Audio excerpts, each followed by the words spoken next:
안녕하세요. 북만남 대림입니다. 반갑습니다.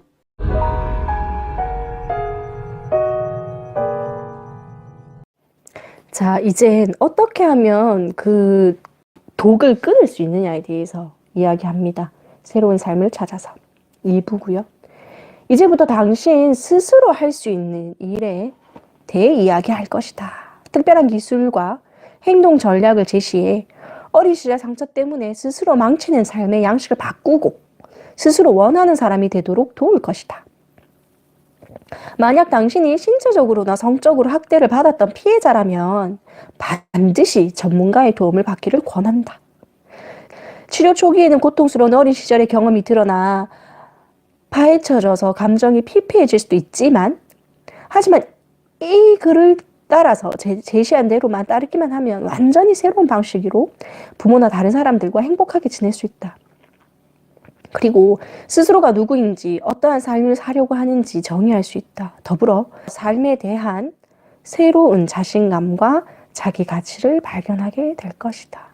혹시 지금 제 채널을 듣고 있으신 분들 중에서 지금 앞에서 나왔던 신처럼 군림하는 부모, 무능한 부모, 자식을 조종했던 부모, 알코올 중독, 말로써 상처 줬던 부모, 신체적, 성적 학대, 아니면 잘못됐던 병든 가족 체제 속에서 그런 부모님 밑에서 컸다면 새로운 삶을 찾아가도록 해봅시다.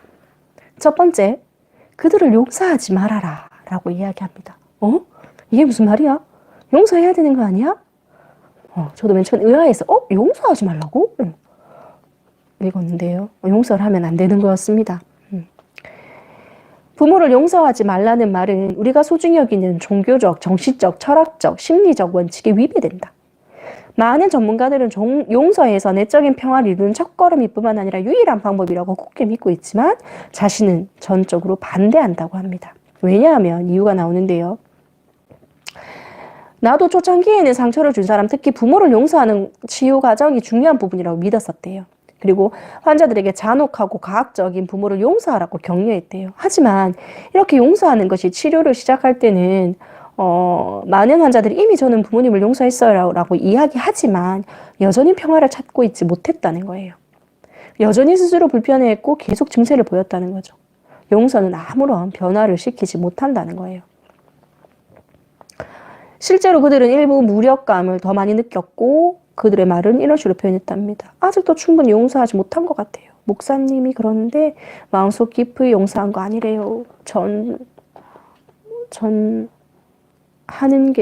제대로 하는 게 없나 봐요. 또다시 자기 비하를 하고 있죠. 그죠? 나는 용서의 개념에 대해서 오랫동안 생각했다. 그러다 보니 용서가 환자를 낫게 하기는커녕 오히려 낫지 못하게 방해할지도 모른다 라고 의심했대요. 그래서 용서에는 두 가지 면이 있다는 걸 알게 되었고요. 용서를 하게 되면 복수하고 싶은 욕구를 포기하는 것이고, 하나는 그 용서했다는 책임감에 뒤따르는 죄책감을 벗어나고 싶어 한다는 것이에요. 되갚아주겠다라는 욕구를 떨쳐버려야 한다는 것쯤은 어렵지 않게 알 수 있었다. 용서가 전혀 치료가 되지 않았다. 용서는 방법이 아니었다. 용서하지 말아라. 용서에는 함정이 있다. 읽어보겠습니다. 용서의 가장 위험한 면은 꽉 갇혀있던 감정을 발산할 기회를 막아버리는 것이다. 이미 용서한 부모에게 여전히 분노하고 있다는 걸 어떻게 인정하겠는가? 책임은 두 갈래 길로 뻗어나갈 수 있다. 상처를 준 사람에게 가거나 자신에게 가는데 누군가는 책임을 져야 하는데 부모를 용서했다면 그 책임이 어디로 올까요? 나에게 오는 거죠. 그죠? 자기 자신을 미워하게 되는 것이다. 나는 많은 상담자들이 고통스러운 치료 작업을 피하려고 용서하고 싶은 충동을 느낀다는 것을 보았다. 그들을 용서하는 것이 편안해지는 지름길이라고 믿고 있었다. 그래서 그들을 일부는 용서하고 치료하는 걸 그만두었다. 그런데 그 다음에 더 심한 불안, 더 심한 우울증에 빠져들었다. 이 저자는 용서하지 말라고 합니다. 만약 용서하더라도 정서적 앙금이 완전히 가신 후에 해야 한다. 자신에게 일어났던 일에 대해서 화낼 필요가 있고 그토록 갈망했던 부모의 사랑을 받지 못했다는 사실을 슬퍼할 필요가 있다. 자신이 받은 상처를 무시하거나 평가절하해서는 안 된다. 용서하고 잊어라 라는 말은 없었던 일로 해라 랑과 똑같은 말을 하는 거죠. 부모를 용서하더라도 부모가 용서받기 위해서 무언가를 해야 된다는 거죠. 부모가 잘못했다는 것을 인정해 주어야 하겠죠. 그죠? 독이 되는 부모, 특히 자식을 심하게 학대한 부모는 잘못을 인정하고 기꺼이 책임지는 모습을 보여주어야 합니다. 줄곧 몹쓸 짓을 하고 자식의 실제와 감정을 부정하고 자식의 비난의 화살을 돌리는 이런 부모는 용서해야 된다는 거죠. 용서하는 것은 자식에게 필요한 정서적 치료를 자극을 심각하게 방해하는 것이다. 그러니까 일단 부모가 책임지는 어떤 행동을 하고 난 후에 용서를 하더라도 하는 것이지 아무것도 하지 않은 부모에 대해서 용서하지 말라는 겁니다.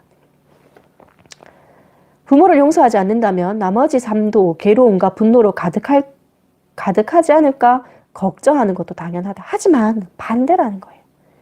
나는 독이 되는 부모 소나기에서 벗어나기만 하면 굳이 부모를 용서하지 않더라도 정서적 평화, 정신적 평화를 얻을 수 있다는 걸 수년간 보았다. 그리고 그런 자유를 얻으려면 강렬한 분노와 슬픔을 파헤쳐보고 그 책임을 원래 주인인 부모에게 돌려줘야 한다. 근데 문제는 우리는 어른인데요. 하나의 부모인데요. 왜 아직도 어른이라는 생각이 안 드는 걸까요? 마마보이, 파파보이, 파파걸처럼. 왜 우리는 아직 스스로 선택할 수 있는 성인임에도 왜 스스로 선택하지 못하는 걸까요? 당신은 무엇을 믿는가?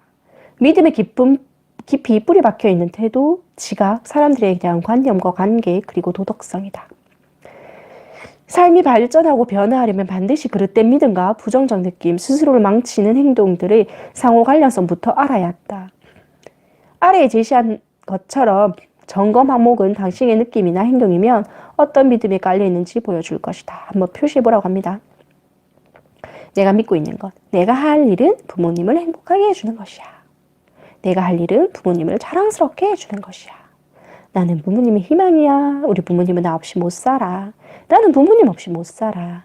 부모님은 사실 이혼했다, 유산했다, 동성형제자다, 약혼자가 무신혼자다 라는 것을 말하는 것은 부모님을 돌아가시게 하는 거나 마찬가지야. 진실을 말하지 못한다는 거죠. 그죠?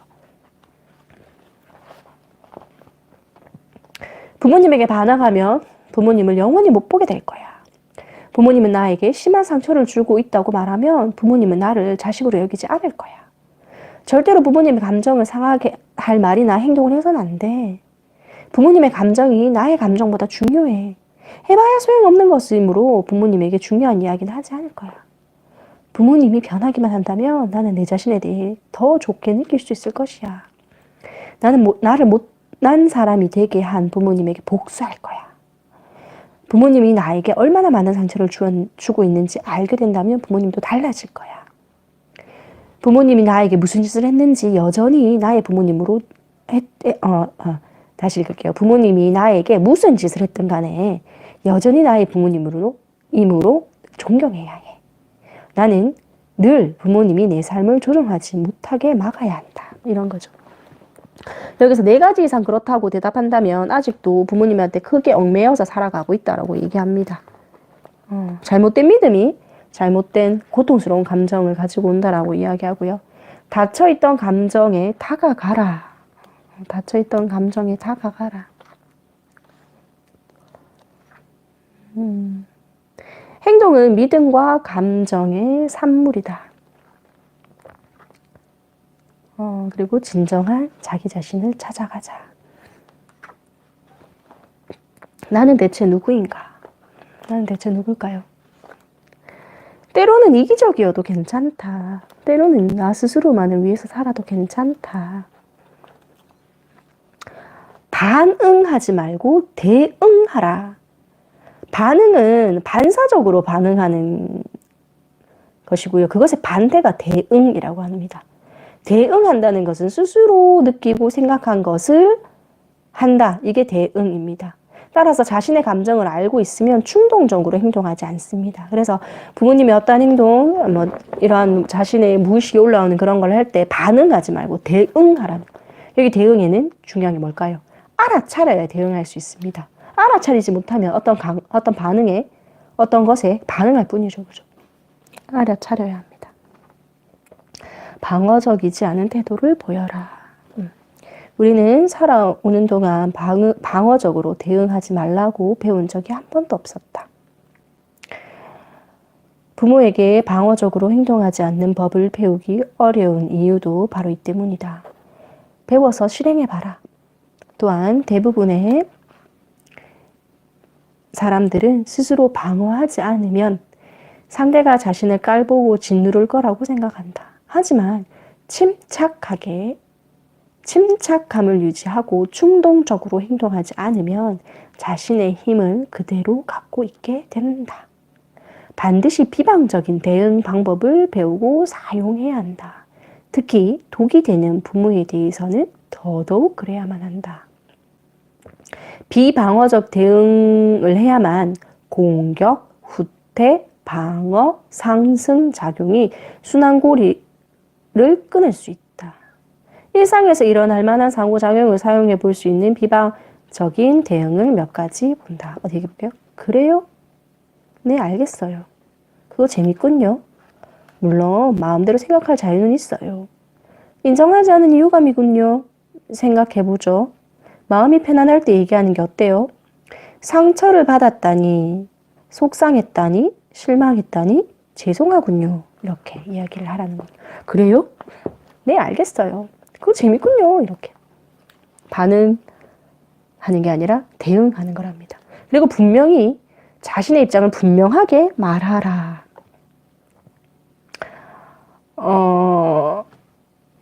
이런 거죠. 내 집에 머무르게 하기 싫다. 정해진 시간 동안만 머물러도 좋다.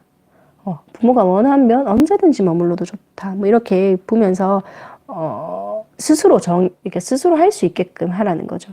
뭐 부모님이 너무 오지 마세요. 이렇게 얘기할 수 있어야 되겠죠, 그죠? 선택한다는 것은 마지막입니다. 선택한다는 것은 스스로 조종간을 잡으러 다가가는 발걸음이며 반사적인 반응은 남에게 조종당하는 길이다라고 이야기를 하고 있습니다. 대응해야 되겠죠. 혼자 힘으로 힘의 균형을 조절할 수 있어야 합니다. 그럼 여기 이 사파를 보고 좀 많이 느꼈었는데요. 정말로 책임져야 할 사람은 누구인가? 이 그림 보이십니까? 상처에 대해서 책임 택배인데요. 받는 사람 부모님입니다. 나의 상처에 대해서 부모님한테 책임져라 라고 이야기하는 게 치유의 시작입니다. 그죠? 다음 시간에 이야기를 하도록 할게요. 조금만 기다려 주세요.